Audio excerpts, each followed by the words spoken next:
My name is Evelyn Carter, and I am 72 years old. Mornings in my house used to start quietly, the scent of coffee drifting through the kitchen, the steady tick of the wall clock, the sound of sparrows outside the porch.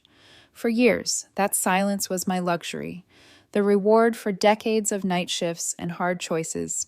40 years as a nurse taught me two things: how to endure and how to value peace. I worked, saved, and dreamed of this house, not a grand mansion, just a sturdy home with a porch, big enough for morning sunlight, and a small garden where lavender still fights to bloom. 8 years have passed since my husband died. At first, the stillness was unbearable. I'd set 2 plates for breakfast out of habit. I'd start to tell him stories from work before remembering. But time has a way of reshaping loneliness. I learned to enjoy it: coffee and silence afternoons, spent knitting evenings at the library's book club. I finally began to live at my own rhythm. My daughter Madison never quite understood that. At 40, she still carried that commanding tone she'd had since childhood, the tone that made her brother wear. What she chose made her father change driving routes and told me when dinner was too salty. I thought she'd outgrow it. She didn't. Madison liked control, and when she couldn't control her life, she tried to control mine. For months, she had been visiting more often, walking through the rooms with a critical eye. "Mom, this place is too big for one person. The kids would love this backyard. It's unfair. It's just sitting here empty." I always smiled politely, the way mothers do when they see a storm coming, and pretend it's just a breeze. I wasn't about to feel guilty for what I earned. I worked for 40 years for this house, through night shifts, double shifts, through patients who cursed and died in my arms. Every brick here was paid for in exhaustion and sacrifice. Still, I sensed something brewing. Madison's sighs became heavier, her visits shorter but more pointed. Then last Tuesday, the storm finally broke. She showed up without calling. Still in her office, coat cheeks flushed as if she'd run a mile. She didn't even remove her shoes before announcing, "Mom, we're moving in on Saturday." Just like that. No preface, no question. Just a decision handed to me like a memo I hadn't signed. I asked, folding a dish towel to keep my hands from shaking. "Ryan, me, the kids, and Dorothy," she said briskly. "It makes sense, really. Your house is too big for one person, and our apartment's a shoebox. You'll love having company. The kids already picked out which room will be theirs." I stared at her, my daughter talking about my home as if she owned the deed. "Dorothy," I repeated. "Ryan's mom," she said, impatient. "She can't live alone anymore. You have the space. She'll take the guest room.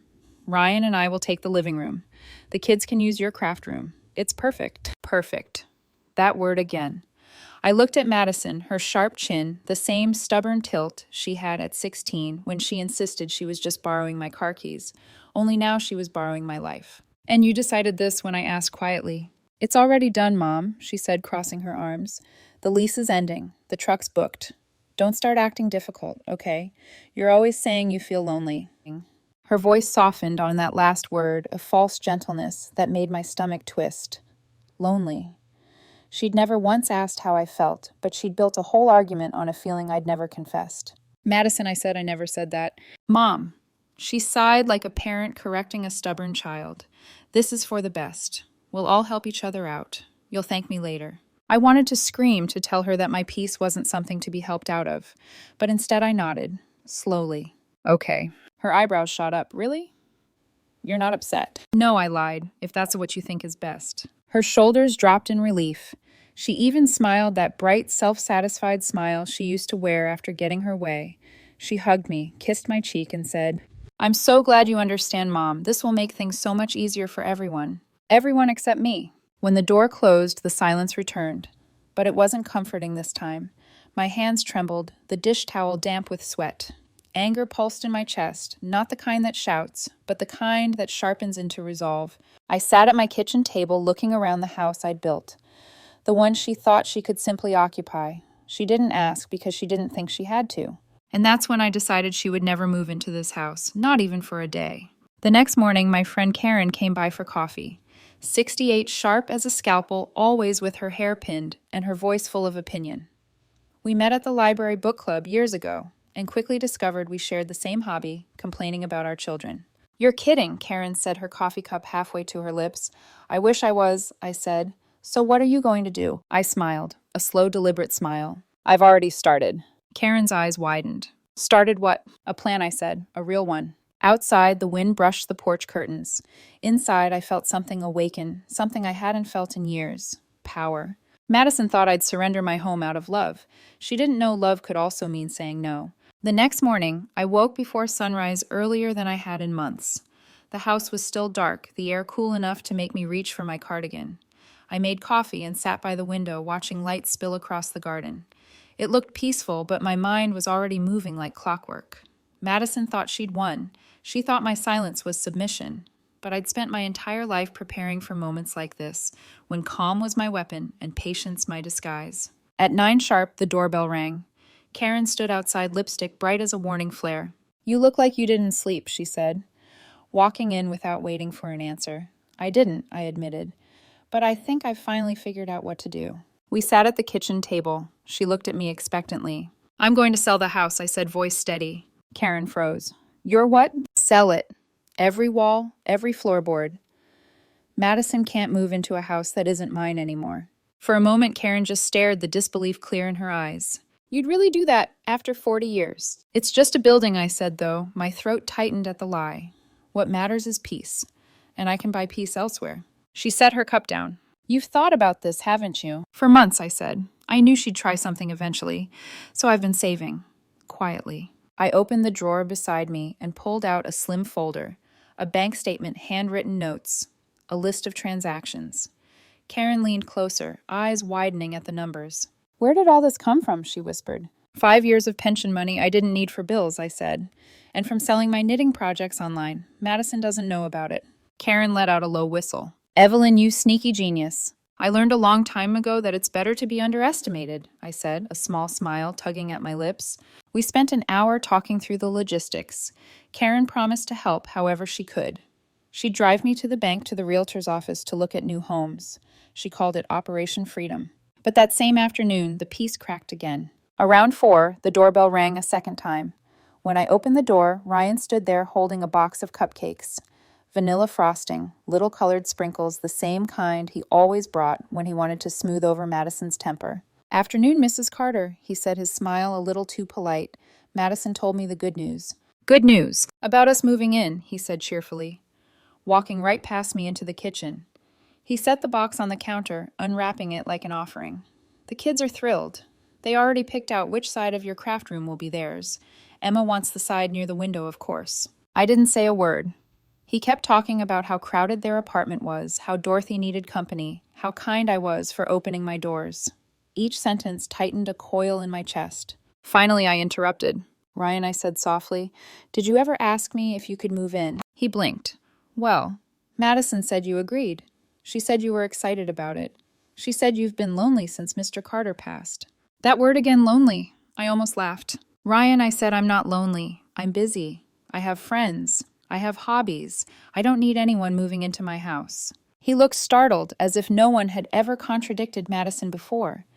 The box of cupcakes suddenly felt like a child's peace offering in a war he didn't understand. "Oh," he said quietly, I see. Do you?" He nodded, unsure. Then he picked up the cupcakes again, fumbling slightly. "I think I should go." "That's a good idea," I said. When he left, I watched him from the window as he walked to the car, shoulders slumped. I knew what would happen next. Madison would hear about it within the hour. And she did. That evening, just before sunset, her car screeched into my driveway. She didn't knock, she never does. The door burst open and she stormed into the kitchen, eyes blazing. "What did you say to Ryan?" she snapped. I told him the truth. That we're not moving in. That you never asked me. Her voice rose. "Mom, we've already ended our lease. The movers are booked. The kids are excited. You can't just back out now." "I never agreed," I said evenly. She slammed her hand against the table. "You're being impossible. Do you know how much this would help us? We'd all save money. You'd have company. It's a win-win." "For you," I said. She glared. "Don't start with that selfish attitude. I'm your daughter. You're supposed to want to help." Her words cut deeper than I expected, but I didn't let it show. Help doesn't mean surrender, Madison. Her eyes filled with fury and maybe something else. Panic. "If you don't let us move in, I'll talk to a lawyer. I'll tell them you're not thinking clearly anymore.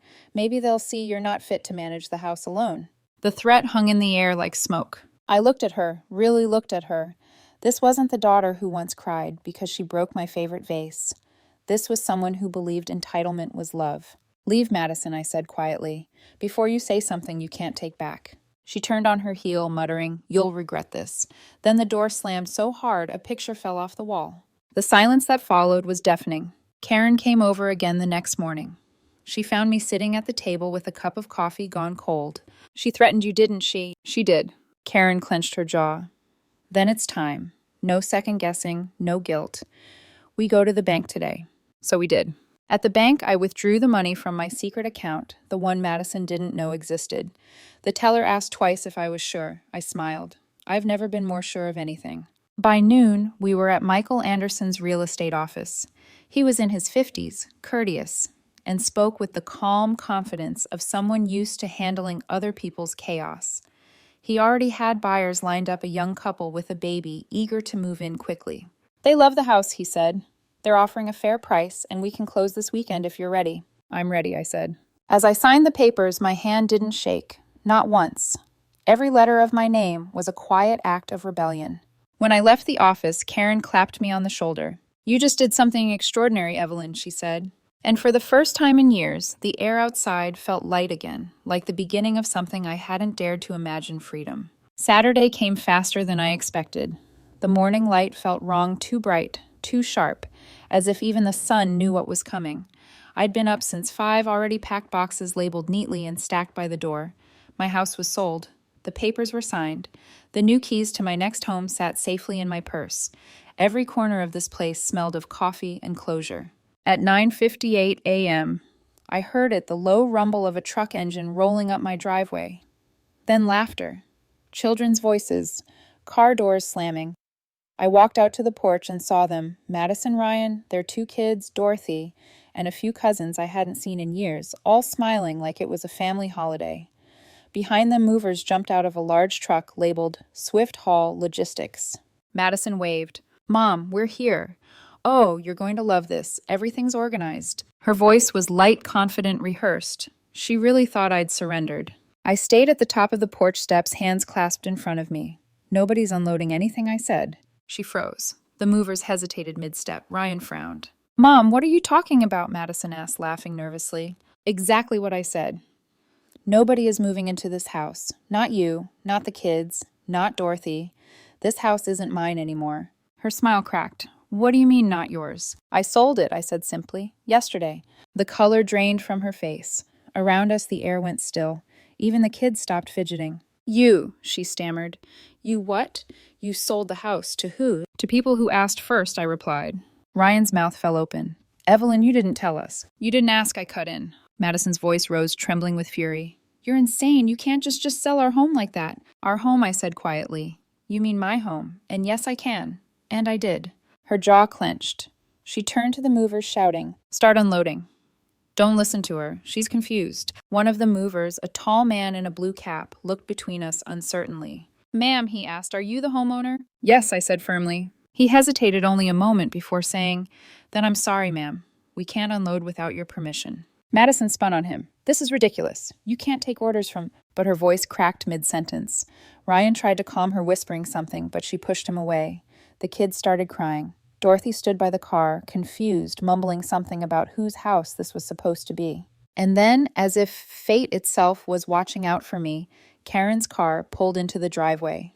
She got out slowly, sunglasses on a scarf tied under her chin, like an old Hollywood starlet ready for battle. "Everything all right here, Evelyn?" she asked loudly enough for everyone to hear. "Just fine," I said. Madison whipped around, furious. "Oh, of course you're here," she snapped. "You're the one who's been putting ideas into her head." Karen raised an eyebrow. "Ideas like independence or respect." "You've poisoned her against her own family," Madison yelled. Karen took a step forward. "She doesn't need poison, dear. You manage that all by yourself." For a moment, nobody moved. The only sounds were the rustle of leaves and the whimpering of Madison's kids. Then Ryan finally spoke. His voice was low, embarrassed. "Let's go, Madison." "We're not going anywhere," she screamed, her voice breaking. "She can't do this to us. We already ended the lease. We have nowhere else to go." "You'll figure it out," I said quietly. "You'll regret this," she shouted, tears spilling now. "When you're old and sick and alone, don't call me." "I wasn't planning to," I replied. Her face twisted into something I didn't recognize. Hurt rage, disbelief. She grabbed Dorothy's arm and marched her toward the car. Ryan followed with the kids who were both crying now. The movers climbed back into their truck, starting the engine. Karen stood beside me, arms crossed, unflinching. "You did the right thing," she said softly. "It doesn't feel good," I admitted, "but it feels necessary." "That's what right things usually feel like," she said. As Madison's car reversed down the driveway, I caught one last look at her face through the windshield, pale, furious, and maybe for the first time scared. Then she was gone. The sound of the truck faded behind her. When the silence returned, it was so complete I could hear the ticking of my kitchen clock inside. I went back in, closed the door, and locked it, turning the deadbolt with a slow, deliberate click. My phone started buzzing almost immediately. Relatives, cousins, my brother David from Texas, they all had opinions. "Evelyn Madison's crying. You've gone too far. She says you're confused. Maybe you should reconsider. You're still family, you know." I let them talk until their words blurred into background noise. Then I hung up and turned the phone off completely. That night I made tea and sat in my living room. The photo frames on the wall trembled slightly from the earlier door slam, one hanging crooked now. I left it that way. My heart hurt, yes, but beneath that ache was something cleaner, sharper, steadier relief. For the first time in months, maybe years, the house felt quiet again. Not heavy quiet, not lonely quiet, just mine. Sunday morning, I woke to the sound of birds. The house felt lighter somehow, not just because of the silence, but because the weight of fear had lifted. I poured myself a cup of coffee, opened the curtains, and looked out at the driveway where yesterday's chaos had played out. The space was empty now, as if nothing had happened, but everything had. At 10:00, a familiar knock came. Michael Anderson stood there, folder in hand, his kind smile steady as ever. "Morning, Mrs. Carter," he said. "I wanted to drop off the final paperwork. Both sales are officially complete." He handed me a manila folder with neat labels, my signature printed at the bottom of each page. It was done. Legally, emotionally, completely. My house now belonged to someone else, and my new home, my next chapter, was waiting. Karen arrived 10 minutes later, wearing her usual determined look and a pair of gardening gloves for no reason at all. "You ready?" she asked, looking around the room. "Almost," I said. "Just a few more boxes." We packed in silence for a while. Every now and then, I'd glance at the walls, the faint marks where family photos once hung the dent in the baseboard from when Madison rode her tricycle indoors at 6 years old, the kitchen window, where my husband used to tap twice to let me know he was home. Each memory a tug, but not an anchor. Karen broke the quiet. "You sure you don't want to tell Madison before you move?" "She'll find out soon enough," I said. "And when she does, she'll scream," I said, closing a box. "Then she'll understand." By afternoon, my car was half filled with essentials, clothes, dishes, a few framed photos, my knitting supplies. Karen loaded the rest into her car. We were carrying a lamp to the porch when we heard its tires crunching against gravel. Madison's car. She stepped out before the engine stopped, her face-flushed eyes darting between the boxes and me. "What are you doing?" she demanded. I didn't answer right away. I placed the lamp carefully into the trunk before turning to her. "I'm moving." Her jaw dropped. "Moving where? That's not your concern." She brushed past me into the house like a storm, stopping dead when she saw the half-empty shelves and the sold sign Michael had left on the counter. Her hand went to her mouth. No, she whispered. "You didn't." "I did." She turned to me, eyes glassy, voice trembling. "You sold the house. Our house. How could you do this?" "It was never yours, Madison." Her voice cracked into a sob. "You sold my inheritance." I almost laughed, not from cruelty, but from disbelief. "Your inheritance," I said softly. "This house wasn't a promise. It was my home, something I worked for, something I built. You don't inherit someone's effort." Her tears turned to fury. "You're selfish. You'd rather run away than help your own family." "No," I said. "I'd rather live than suffocate." For the first time, Madison had no reply. Her lips trembled. The silence between us stretched thin and painful. Karen walked in, wiping her hands on her jeans, completely unbothered. "Truck's full," she said. Then she looked at Madison. "You might want to step aside, dear." Madison didn't move. "You can't just leave," she whispered. "Where will we go?" "That's for you and Ryan to decide," I said. "You have your own family. Start making decisions for it." She stared at me as if she didn't recognize the woman in front of her. Then her expression collapsed, the anger folding in on itself until only heartbreak remained. "I can't believe you'd do this to me," she said weakly. "No," I replied. "You did this to us when you stopped asking and started taking." Karen gently guided her toward the door, but Madison didn't resist this time. She stepped out slowly, wiping her tears. On the porch, she turned back once, her voice barely above a whisper. "You'll regret this one day." "Maybe," I said, "but at least it'll be my regret." She stood there for a moment longer, then walked away.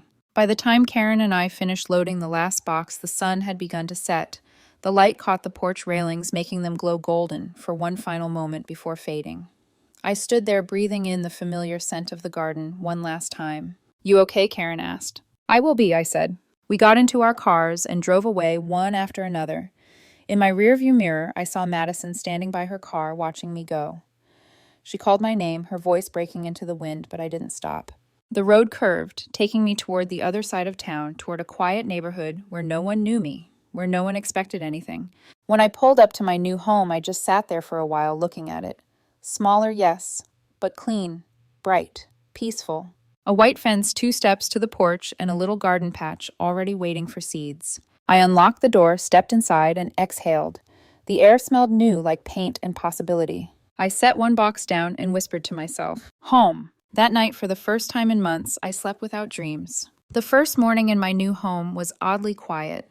No echo of old arguments, no creak of memories in the hallway, just the steady rhythm of my own breathing. The sunrise spilled through the kitchen window, and I realized I hadn't woken up that peacefully in years. The walls were bare, the rooms half empty, but I felt light. I made coffee and stepped outside. My new garden was small, a neat rectangle of soil framed by white fences. I knelt down, ran my fingers through the earth, and smiled. Fresh ground, untouched by anyone's footsteps but mine. By the end of the week, I'd unpacked enough to make the place feel like mine. The photo of my late husband on the mantel, a few knitted throws over the couch, my craft table by the window, where the light hit best. That Monday, Michael stopped by with one last folder. "Congratulations," he said, handing me the keys to my officially closed accounts. "Everything's finalized. The old buyers move in Thursday." "Good," I said. "It's time for someone else to make memories there." He smiled. "You're taking this better than most." "Because I chose it," I said. "Not because I had to." After he left, I stood in my new living room surrounded by boxes and felt the faintest flutter of disbelief I had done it. I'd given up the house I spent 40 years building, and yet somehow I'd gained something far more precious: peace of mind. But peace never comes without an echo of the past. 3 days later, the phone rang. "This is James Thompson," the voice said. "I'm representing your daughter, Madison." I sat down. "Go on." "She's contesting the sale. Claims it was made under emotional duress. She says you're being manipulated, that your friend convinced you to sell without full awareness." I almost laughed. "You mean Karen?" "That's the name she provided, yes." "Well, Mr. Thompson, you can tell Madison I'm fully aware, and I'm also done discussing it." "Mrs. Carter, perhaps we could meet." "No," I said, calm and final. "There's nothing to discuss." I hung up before he could reply. He called back twice that week. I never answered again. Days turned into weeks. I filled them with small joys. I started attending pottery classes at the local community center, something I'd always wanted to do but never found time for. My hands were clumsy at first, the clay stubborn, but the instructor laughed kindly. "You're not shaping clay," she said. "You're shaping patience." Every Thursday, I met a woman named Linda who lived 2 houses down. She taught yoga classes for seniors and insisted I join. I told her I was too stiff. She said that's why we bend. Another neighbor, Barbara, ran a flower shop downtown.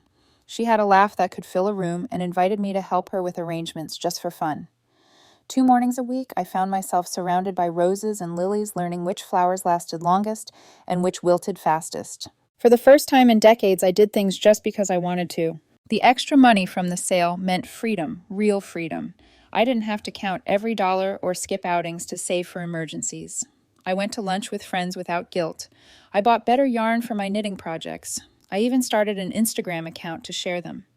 At first, it was just pictures of scarves and blankets, but soon people began to follow, asking questions, buying custom pieces. One woman from California ordered 3 blankets. A man from New York bought scarves for his whole family. The joy wasn't in the money. It was in the connection, strangers appreciating the things I made with my own hands, not because they needed to, but because they wanted to. Then one afternoon, while trimming flowers with Barbara, she asked, "Do you ever miss them?" I knew who she meant: Madison, the kids, the noise, the chaos. I paused. Sometimes I admitted. Not the way things were, though. I miss how they used to be when love didn't feel like a demand. She nodded. Boundaries and love people think they can't exist together, but they can. That night, I sat on my porch watching the sunset, my tea cooling beside me. I thought of Madison's face that last day, the fury, the disbelief, the heartbreak. Was I cruel? Maybe. But I'd learned something in those sleepless nights after she threatened me. Kindness without boundaries isn't love, it's surrender. The following morning, Karen dropped by with croissants. You're glowing, she teased, setting down the bag. It's the smell of freedom, I said.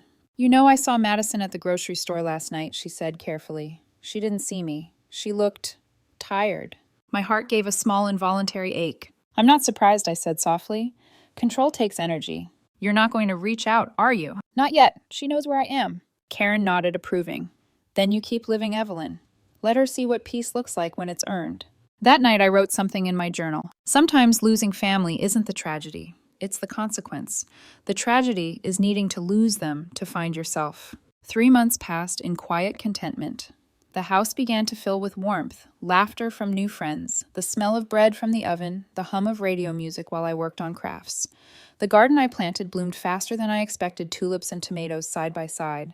And one afternoon, as I was watering the flowers, I heard the sound of children laughing outside the gate. 2 familiar voices, Jacob and Emma. When I opened the door, they stood there grinning, holding a folded piece of paper. Hi, Grandma, Emma said. Mom said we could visit. My heart stopped, then fluttered. Behind them in the driveway, Madison sat in her car, hands on the wheel, not getting out. Jacob handed me the paper. It's from Mom, he said. She said it's a message. I unfolded it. The handwriting was shaky. 1 line. They wanted to see you. I hope that's okay. For a long moment, I just stood there, the weight of the months pressing against my ribs. Then I smiled. Of course it's okay, I said softly. I opened the gate wider. Come in, you two. Let me show you the garden. As the children ran past me into the yard laughing, I glanced once more at Madison through the window of her car. She didn't wave, but she didn't drive away either. Jacob and Emma ran through the yard as if it had been built just for them, which, in a way, it had. Jacob stopped to touch the tomato vines he'd planted months ago back at the old house. You're still growing tomatoes, Grandma. Always, I said, smiling. Some things you don't let go of. Emma chased a butterfly between the flowers, her laughter echoing through the garden. It sounded like the house had taken a breath again, one it didn't know it was holding. Inside, the air smelled of cookies and lavender. I'd been baking that morning, though I hadn't known who for until now. I poured milk for the kids, set out the still warm cookies, and listened as they talked about school soccer and a class play Emma was nervous about. They spoke so quickly I barely had time to answer, but I didn't mind. It felt like sunlight after a long winter. After an hour, Emma wandered into my craft room. She gasped when she saw the walls lined with yarn and fabric. Wow, she said. Did you make all this? Every piece, I said proudly. You want to learn. Her eyes widened. Really? I handed her a small ball of yarn. Start with this. Just pull loop and breathe. The secret to good knitting is not to fight it. She nodded solemnly like I'd just given her a family secret. Meanwhile, Jacob sat cross-legged on the floor beside me, flipping through an old photo album he'd found on the shelf. Mom looked different here, he said, pointing to a picture of Madison as a teenager holding her first paycheck. I looked at it too, the way her smile reached her eyes then. She was proud that day, I said softly. She'd worked all summer to buy her own bicycle. She still has it, Jacob said. It's in the garage. The words made me smile. Madison had kept something after all. When the sky began to dim, I knew it was almost time. I called Madison to tell her the kids were ready. Thank you, she said quietly. We'll be there soon. 15 minutes later, her car pulled into the driveway. Ryan was with her this time. The kids ran to meet them, waving their cookie-stained hands. Mom, look what Grandma taught me, Emma shouted, holding up her tangled yarn proudly. And look at her garden, Jacob added. She even has tomatoes like before. Ryan smiled genuinely this time. That's great, kids. He turned to me. Thank you for having them, Mrs. Carter. You're welcome, Ryan, I said. They were wonderful company. Then Madison stepped forward. Her eyes were red, not from anger this time, but from something rawer, humility maybe. She opened her mouth, then closed it again. They missed you, she finally said. I missed them too. The air between us was thick, fragile. The last of the sunlight stretched across the driveway, turning everything gold. Mom, she said quietly, I'm sorry. The words trembled, landing heavy and real. I didn't say anything right away. I let her speak. I made decisions for you that weren't mine to make. I thought I was helping, but really I just wanted control. I didn't listen. I didn't see how unfair it was. She blinked, hard tears spilling. I was wrong. Her voice cracked, and for the first time in years, I saw the same girl who used to sit on my kitchen counter, swinging her legs, asking me for advice about life, the girl who used to care about what I thought. I took a slow breath. You hurt me, Madison, I said softly. You didn't just take over my space. You made me feel small in my own home. She nodded, trembling. I know. But I said, pausing, I can forgive you if you understand one thing. She looked up. Anything. You're welcome here, I said, but only as a guest, not as someone who owns the place. If we're going to have peace, we do it with respect this time. Boundaries, understanding. You ask, I choose. That's how it works. Madison swallowed hard. I understand. Ryan put a hand on her shoulder. We'll respect that. For a long, quiet moment, none of us moved. The kids ran up the porch steps holding their drawings for me. Bright colors, stick figures of Grandma's new house with flowers all around. I smiled at Madison. They can come any time, every other Saturday maybe. We'll bake, we'll plant, we'll make things. Madison wiped her cheeks. Thank you. When they turned to leave, Emma ran back to hug me. Bye, Grandma. I'll practice my knitting. And I'll water the tomatoes next time, Jacob added. You'd better, I said, smiling. I watched as they got into the car. Ryan started the engine. Madison looked at me one last time, eyes glistening, and mouthed a silent thank you before turning away. The car pulled out of the driveway, taillights glowing faintly in the dusk. I stood on the porch long after they were gone, the sound of crickets rising in the distance. My chest felt heavy, not with anger, not even with sorrow, but with something gentler. Closure. I walked back inside. The lamp on the table cast a warm light across the room. My yarn lay waiting. Where Emma had left it, still tangled, still imperfect, but beautiful in its own way. I sat down, picked up the needles, and began to untangle it, one patient loop at a time. It's been 6 months since that first visit. The house feels alive now, not because it's full of people, but because it finally reflects me. The walls carry laughter again, the kind that comes in small, steady doses, children's giggles on Saturdays. Karen's snort when she forgets her own punchline, the quiet hum of the radio as I knit in the evenings. My days are slow, full, and entirely mine. I wake up when sunlight hits the curtains. I water the garden while the kettle boils. The tomatoes Jacob planted are thriving their vines, climbing higher every week. Emma's first scarf, uneven, full of holes, sits proudly on the back of my couch. Madison keeps her promise. She calls before visiting now, her voice careful but warm. Mom, is this weekend good for the kids, she'll ask. And I always say yes, because now it's a choice, not an intrusion. The first few visits were stiff formal, like walking on glass. But slowly the tension eased. We found new rhythms. She started helping me in the kitchen again, but this time she asked how I liked things done. Once she even laughed when I corrected her. That laugh, it sounded like the old Madison. Ryan, too, has changed. He called one afternoon, nervous, respectful, to apologize properly. I should have talked to you myself, he said. I should have known better than to assume Madison had your consent. I'm sorry for showing up that day with cupcakes and expectations. Thank you for saying that, I told him. Not many people admit when they were wrong. He sighed. We're learning. I think all of us are. Their lives seem steadier now. Madison and Ryan moved into a bigger apartment near the kids' school. Dorothy's in a care facility where she's properly looked after, safe, clean, visited often. When Madison told me that, her voice broke a little. You were right, she said, about how much I was trying to carry, about control. I didn't say I told you so. I just listened. Because sometimes love is quieter than victory. A few weeks ago, my brother David called from Texas. You sound happy, he said. I can hear it in your voice. I am, I told him. For the first time in a long time. He chuckled. Madison told me what happened. I thought you'd lost your mind. But honestly, I admire it. When my son and his family moved back in with me last year, they never left. I can't walk into my own kitchen without stepping over toys. I should have done what you did. It's not too late, you know, I teased. Ha, if I kick them out now, my wife would kick me out next. We laughed until my sides hurt. Before hanging up, he said, You did the hard thing, Evie. You didn't lose your daughter. You taught her. His words stayed with me. These days, I've built something that feels like a second life. My pottery class turned into a club we meet twice a month now.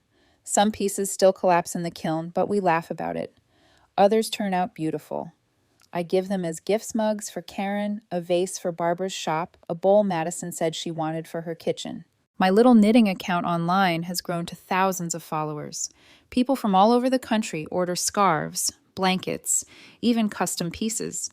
I mail them out with handwritten notes, each one signed, "Made with Peace and Patience" by Evelyn Carter. Sometimes I think about the old house, the long hallways, the echoing rooms.